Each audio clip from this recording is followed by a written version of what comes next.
Hello my dear students, स्वागत है आप सबका आपके अपने चैनल मिस्टर बिकी स्टडी सेंटर में।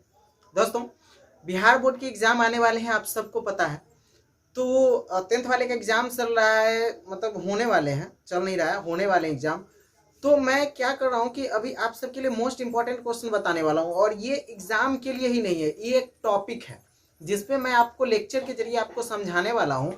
और अच्छे से, जैसे कि पीछे डायग्राम देख रहे हैं कि ये आहार श्रृंखला जैसा कुछ है, तो हम लोग आज इसको ही समझेंगे। अब आप समझेंगे, कहेंगे कि आहार श्रृंखला के बारे में आपको पता है, अच्छी बात है, पता है तो, लेकिन हम कुछ फैक्ट्स आपको बताने वाले हैं, कुछ ऐसी बातें जो शायद आपके जानकारी में ना हो। तो आप हमारे साथ अंत तक बने रहिए। हम आपको आज आहार श्रृंखला क्या होता है, आहार जाल क्या होता है, आहार कितने प्रकार के होते हैं, आहार श्रृंखला कितने प्रकार के होते हैं, मैं सारी जानकारी आपको देने वाला हूँ। तो आप अंत तक हमारे साथ बने रहिए। आप हमारे पेज पे पहली बार आए हैं तो इसे सब्सक्राइब कर लीजिए, बेल आइकन को हिट कर लीजिए, ताकि हमारे क्लास की सारी नोटिफिकेशन सबसे पहले आप तक पहुंचे। तो चलिए, बिना समय गंवाए हुए हम टॉपिक स्टार्ट करते हैं। आप लोग कॉपी पेन लेकर के रेडी हो जाइए, ताकि आप नोट्स भी बना सकें, ताकि आगे आपको हेल्प मिल सके। या फिर आप जैसे ही बताएंगे तो सबसे ज़्यादा रिकॉर्डिंग नोट्स करना होता है माइंड में, अगर वो आप करेंगे तो ज़्यादा बेटर रहेगा। तो चलिए स्टार्ट करते हैं। तो माय डियर, शुरू करते हैं। मैं आपको आज जो बताने वाला हूं वो ध्यान से आप सुने, क्योंकि वो कहावत है ना, अधगर गगरी छलकत जाए, सो वाली बात नहीं होनी चाहिए। क्योंकि अगर आज मैंने ये टॉपिक लिया है तो ये टॉपिक मैं आपको शुरू से अंत तक, बस इतना ही क्वेश्चन नहीं और भी है इसमें, तो मैं जगह स्पेस भी देख करके हमको समझाना है। तो क्लास जैसे जैसे आगे बढ़ेगी मैं एक एक करके बताता जाऊंगा। क्लास हो सकता है थोड़ा लंबा हो, पर आप टेंशन ना ले। शुरू करते हैं, ठीक है? नहीं एक पार्ट में होगा, 2 पार्ट में समझेंगे, क्या दिक्कत है? तो चलिए इसको हम पहले समझते हैं, स्टार्ट करते हैं। चलिए हम आपका ध्यान इधर लाते हैं, कोशी स्तर की संरचना की तरफ। मैंने यहाँ पे एक डायग्राम के जरिए आपको कुछ समझाने की कोशिश की है, ठीक है? यहाँ पे देखिए, मैंने जो है कोशी स्तर का एक जो है डायग्राम बनाया। मैंने सबसे नीचे जो है उत्पादक को रखा है। अब ये उत्पादक क्या होता है, ठीक है, एक एक करके मैं सारी चीजें आपको बताऊंगा। उसके बाद मैंने यहाँ पे मैं थोड़ा डिकोड कर दूं, मैंने फर्स्ट स्टेप में उत्पादक को रखा हूं, एंड सेकेंड में मैंने प्राथमिक उपभोक्ता को रखा, ठीक है, याद रखिएगा। एंड थर्ड नंबर पे होता है द्वितीय उपभोक्ता, एंड फोर्थ नंबर पे होता है तृतीय उपभोक्ता। प्राथमिक, द्वितीयक और तृतीयक 3 प्रकार के उपभोक्ता होते हैं। अब 3 प्रकार के उपभोक्ता तो होते हैं, उत्पादक कितने प्रकार के होते हैं? तो एक ही होते हैं, जिसको मैंने फर्स्ट श्रेणी में पहले उत्पादक को रखा। अब इस जाल को समझने के लिए सबसे मोस्ट इंपॉर्टेंट बात हमारे पास यह आता है कि जो पौधे को हमने उत्पादक की श्रेणी में रखा। क्यों? क्योंकि जीवन का जो है आधारभूत किसी भी सजीव के लिए अगर नेचुरली देखा जाए तो पौधे ही है, क्योंकि वो सबके लिए जरूरी है। जैसे कि पौधे हमें कई प्रकार से जो है हेल्प करते हैं। सबसे फर्स्ट ऑफ ऑल तो वो हमें ऑक्सीजन देते हैं, जिससे हमारी जान बचती है, और प्लस मवेशियों के लिए भी, ऐसा नहीं कि सिर्फ इंसान के लिए भी, जानवरों के लिए भी बहुत लाभदायक है, ये तो आपको पता है, ठीक है। और भी पौधे जलावन के काम में यूज होते हैं, हम घर बनाने में इसका इस्तेमाल करते हैं, पेड़ पौधे का इस्तेमाल हम कई सारे चीजों में करते हैं। तो इसके लिए इससे एक आहार श्रृंखला की भी संरचना होती है, ठीक है। तो उत्पादक के श्रेणी में हमने पौधा का रखा। उत्पादक आप उसको कह सकते हैं जो प्रथम वर्ग में आता है, जो किसी पे डिपेंड नहीं होता और जिसका इस्तेमाल कोई करता है अपने यूज के लिए। जैसे कि पेड़ पौधे हैं, तो वो कभी किसी से कुछ लेता नहीं है, वो देता ही है। क्या होते हैं? भेड़ बकरी उनको खा जाते हैं, इंसान पेड़ पौधे को काट के अपने यूज के लिए इस्तेमाल करते हैं। तो इसके लिए वैसे थिंग्स जो देना जानता हो, लेना नहीं जानता है, शॉर्ट फॉर्म में आप ये समझिए, उसको हम उत्पादक की श्रेणी में रखते हैं, ठीक है। कोई जरूरी नहीं है कि पौधे ही उत्पादक की श्रेणी में आते हैं, ठीक है। चलिए नेक्स्ट स्टेप में आप देखिए, हमने प्राथमिक उपभोक्ता रखा, द्वितीय उपभोक्ता और तृतीय उपभोक्ता। प्राथमिक उपभोक्ता को हमने सेकेंड नंबर में रखा, जो कि शाकाहारी उपभोक्ता कहलाता है। शाकाहारी होता है जो प्राथमिक उपभोक्ता होता है ना, वो शाकाहारी होता है, मांसाहारी नहीं होता। शाकाहारी मांसाहारी तो आप समझ ही रहे होइएगा। शाकाहारी जो मांस नहीं खाता है, जो साग सब्जी खाता है, जो हरे पेड़ पौधे को खाता है, उसको हम शाकाहारी बोलते हैं। तो अब शाकाहारी की श्रेणी में रखेंगे तो वैसा जीव जो शाकाहारी है, जैसे कि हिरन, भेड़, बकरी, ये सब तो मांस नहीं खाते ना, ये सब क्या खाते हैं? घास फूस पेड़ पौधों को खाते हैं, है ना। तो इसके लिए जो है प्राथमिक उपभोक्ता के श्रेणी में अगर आपसे कोई कह दे कि कुछ ऐसे जानवर के नाम बताइए जो प्राथमिक उपभोक्ता के उदाहरण है, ठीक है, तो प्राथमिक उपभोक्ता के उदाहरण में अगर आपको कहे कुछ देने के लिए, बताने के लिए, सॉरी ये सेकेंड नंबर का है तो मैं यहाँ पे नंबर देकर के आपको समझाता हूँ, ठीक है। अगर कोई आपको कहे कि प्राथमिक उपभोक्ता समझाइए तो आप कुछ का नाम बता सकते हैं ना, जैसे कि आप बता दीजिए हिरन, है ना, ये प्राथमिक उपभोक्ता में आएगा। बकरी, ठीक है, ये भी आपका प्राथमिक उपभोक्ता में आएगा, ठीक है। नेक्स्ट भेड़, ये भी आपको प्राथमिक उपभोक्ता में आएगा। तो ये सारे जानवर जो है प्राथमिक उपभोक्ता में, क्योंकि ये शाकाहारी है, मांसाहारी नहीं है।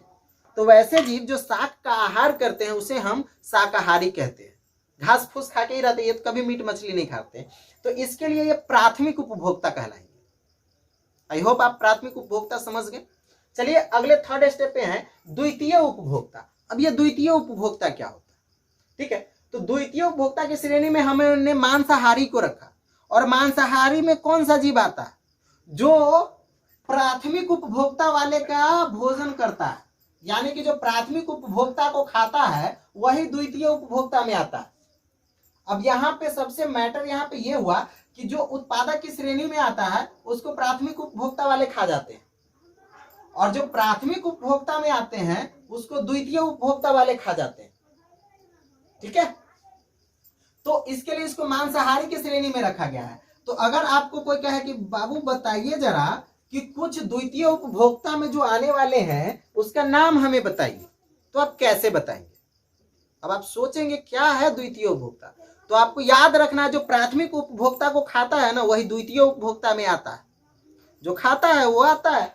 चलिए अब कहने का अर्थ यह है कि जैसे कि कुछ जानवर का नाम ले लेते हैं, शेर,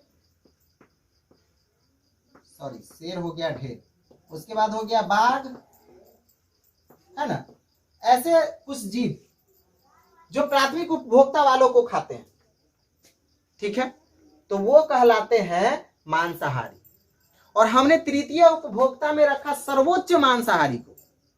अब सर्वोच्च मांसाहारी कहने का अर्थ है कि अगर आप मांसाहारी वाला में रखिएगा तो कुछ जीव ऐसे भी होते हैं जो शाक का आहार भी करते हैं और मांस का आहार भी करते हैं, ठीक है। अब शाक का और मांस का आहार करने कहने का अर्थ है कि जैसे कि कुत्ता, ठीक है, कुत्ता जो है उसको रोटी चावल दे दीजिए वो भी खा लेगा, और मीट मांस दे दीजिए वो भी खा लेगा, ठीक है। तो इसके लिए जो है आप इसको जो है द्वितीय उपभोक्ता की श्रेणी में रखेंगे, और तृतीय उपभोक्ता के श्रेणी में सर्वोच्च मांसाहारी आएगा जो केवल मांस खाता है, अदरवाइज और वो कुछ नहीं खाता, यानी कि वो भूखा मर जाएगा लेकिन मांस ही खाएगा और कुछ नहीं खाएगा, वो सर्वोच्च मांसाहारी कहलाता है। जैसे कि शेर, शेर कुछ भी हो जाए भूखा रह लेगा, भूखा मर जाएगा लेकिन वो घास खाएगा नहीं खाएगा, तो शेर क्या होगा, सर्वोच्च मांसाहारी हो जाएगा जो तृतीय श्रेणी में आता है। समझ गया बात को। तो प्रथम श्रेणी में हमने उत्पादक को रखा, दूसरे में प्राथमिक, द्वितीयक और तृतीयक उपभोक्ता को हमने आपको समझाया एक एक करके। अब चलिए थोड़ा सा नजर डालते हैं इधर आहार श्रृंखला की तरफ। अब बात करेंगे आहार श्रृंखला के बारे में कि ये होता क्या है, ठीक है। मेन इंपॉर्टेंट हमारा यही है आहार श्रृंखला। अभी तक आप जो है आहार श्रृंखला के बारे में ही समझने के लिए बेचैन थे, और भी आहार श्रृंखला के बारे में काफी सारे क्वेश्चन आएंगे, मैं एक एक करके आपको सभी बताने की कोशिश करूंगा। चलिए तो सबसे पहली बात आहार श्रृंखला के बारे में ये समझते हैं कि आहार श्रृंखला होता क्या है। एक्चुअली में आहार श्रृंखला वह श्रृंखला है जो एक भोजन करने की मापदंड तैयार करता है, यानी कि कोई अभी तक जो है अगर हम बात करें भोजन करने की तो कोई भी जीव एक दूसरे पर डिपेंड होता है, कोई भी खुद नहीं करता। जैसे कि मैं हूं, मैं खुद भोजन नहीं बनाता, मैं दूसरे पे डिपेंड हूं, मैं फल खाता हूं, फ्रूट्स खाता हूं, चावल दाल खाता हूं, तो वो में क्या होता है दूसरे से हमें मिल रहा है, ठीक है। तो आहार श्रृंखला जो है एक भोजन करने का मापदंड तैयार करता है, तो वो कई प्रकार के हो सकते हैं। आपसे पूछ दे कोई कि बताइए आहार श्रृंखला कितने प्रकार के होते हैं, अब आप सोचेंगे यार ये आहार श्रृंखला होता क्या है, सोचने की जरूरत नहीं। आहार श्रृंखला कहीं भी हो सकता है, कितने भी प्रकार का हो सकता है, कोई लिमिटेशन नहीं है, बस डिपेंड करता है कि सिचुएशन क्या है। अब सिचुएशन के हिसाब से मैं आपको कुछ समझाता हूं। जैसे कि आप जंगल में आप गए और जंगल में कोई पूछते बताओ वन में आहार श्रृंखला क्या होता है, तो सोचने की बात नहीं है वन में आहार श्रृंखला क्या होता है। वन का आहार श्रृंखला हम आपको बता दें कि वन में आहार श्रृंखला में 3 ही श्रेणी आते हैं। प्रथम श्रेणी में जो उत्पादक की श्रेणी में आएंगे वह आएंगे वन के पेड़ पौधे, और द्वितीयक श्रेणी में आएंगे हिरण, और तृतीयक श्रेणी में क्या आ जाएंगे बाघ। हो गया, ये हो गया वन का आहार श्रृंखला। अगर आपको वन के आहार श्रृंखला में देखिए, उत्पादक में पेड़ पौधे, प्रथम श्रेणी में हो गया हिरण, है ना, प्राथमिक श्रेणी जिसको बोलते हैं, और द्वितीयक में बाघ। खेल खत्म। चलिए अब अगर कहीं और जाते हैं, एक और सिचुएशन हमारे पास आता है कि बताइए घास के मैदान में आहार श्रृंखला क्या है। अब घास के मैदान में आहार श्रृंखला, सही बात है, घास के मैदान में भी एक आहार श्रृंखला तैयार होता है। तो घास के मैदान में, गार्डन में अगर आप जाते हैं जहाँ घास फूस है, तो वहां पे एक नया आहार श्रृंखला तैयार होता है। जैसे कि घास को कौन खाया, टिड्डा। टिड्डा समझते हैं ना, भगवान का घोड़ा जिसको हम लोग कहते हैं, बचपन में हम लोग खेलते थे, और ये भगवान का घोड़ा आगे वो हरा हरा जो होता है टिड्डा, है ना, टिड्डा। और टिड्डे को खा जाता है मेढक। ये सारा आहार श्रृंखला घास के मैदान का ही है जो रेडी हो रहा है। और मेढक को खा जाता है सांप, ठीक है। और नेक्स्ट देखिए, सांप को खा जाता है गिद्ध।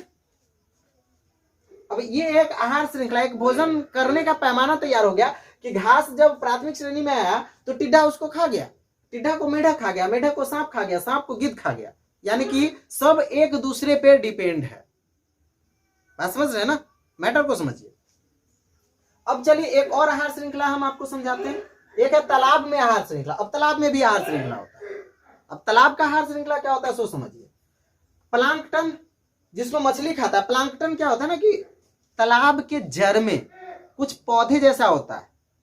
पौधे समझ लीजिए जो काई हुई टाइप का जो जम जाता है नीचे, है ना, वो घास फूस का ही होता है, घास फूस जैसा जमता है। तो मछलियां क्या करती है, उसे खाती है, ठीक है। उसके बाद मछली खा जाती है इसको, प्लांकटन को, और मछली को खा जाता है बगुला।